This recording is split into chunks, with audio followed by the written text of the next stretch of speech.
Bonjour à tous, je suis Laura du Centre Information Jeunesse de Périgueux et aujourd'hui on va parler du numérique et des bons conseils à adopter pour se préserver sur le net. En effet, c'est utile au quotidien, mais il vaut mieux se protéger un minimum pour profiter au maximum d'Internet et des réseaux sociaux. Conseil numéro 1, bien choisir son moteur de recherche et son navigateur. En effet, certains protègent un peu mieux vos données et surtout n'enregistrez pas vos mots de passe dans le navigateur. Si vous avez un doute, le mieux c'est d'utiliser le petit carnet à l'ancienne et de noter vos mots de passe dessus plutôt que de tout enregistrer dans votre navigateur. Conseil numéro 2, sécurisez vos mots de passe. Pour vous donner un petit ordre d'idée, ça c'est les mots de passe les plus piratés. Donc évitez les suites logiques de chiffres 1, 2, 3, 4, 5 ou le nom de l'animal de compagnie.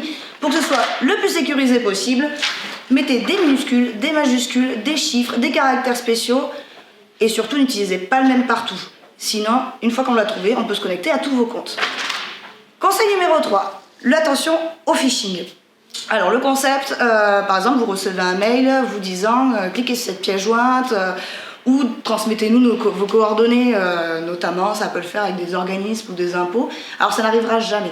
N'envoyez jamais vos informations par mail et si vous avez un doute sur la pièce jointe, c'est pareil. Ne cliquez pas, ça peut après soit vous voler des données ou tout simplement installer des fichiers sur vos ordinateurs. Donc faites attention aux mails que vous pouvez recevoir. Conseil numéro 5, attention aussi au téléchargement illégal. Bon, comme son nom l'indique déjà, c'est illégal, mais en plus de ça, souvent dans les fichiers, il peut y avoir des virus ou des fichiers malveillants qui vont s'installer sur votre ordinateur par la suite. Donc on évite.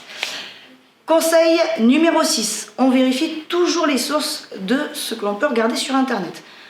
Internet c'est super parce qu'on a accès à énormément de choses, mais c'est important de vérifier les sources, de vérifier qui a publié, quel est l'auteur, de quand date l'article, etc. pour être sûr de ne pas tomber sur des fausses informations. Maintenant, on va plus particulièrement parler des réseaux sociaux. Conseil numéro 7, on limite les informations personnelles qu'on met sur ces réseaux sociaux. L'idéal c'est de tout mettre en privé, mais si vous souhaitez absolument le mettre en public, pourquoi pas. Mais dans ce cas-là, évitez de mettre votre nom, votre prénom, de laisser votre mail, vos coordonnées, etc. Limitez ces informations, car ça peut notamment amener sur l'usurpation d'identité derrière. Conseil numéro 8, maîtrise ton e-réputation. Donc comme son nom l'indique, c'est ta réputation sur Internet. Donc fais attention aux vidéos ou aux photos que tu peux publier, même si tu es en privé. Voilà, c'est des informations qui peuvent fuiter, donc il est important de la contrôler, de vérifier. Ce qu'on peut trouver sur toi, tu tapes ton nom et ton prénom sur Google et ça te donnera une idée. Conseil numéro 9, le droit à l'image. On a tous le droit à l'image, donc il faut forcément avoir notre autorisation pour prendre des photos ou vidéos et les diffuser derrière. Donc faites attention aux photos dossiers, notamment lors des anniversaires. Voilà, si on vous demande de la retirer, faites-le rapidement parce que c'est quand même punissable par la loi. Conseil numéro 10, attention aux faux profils.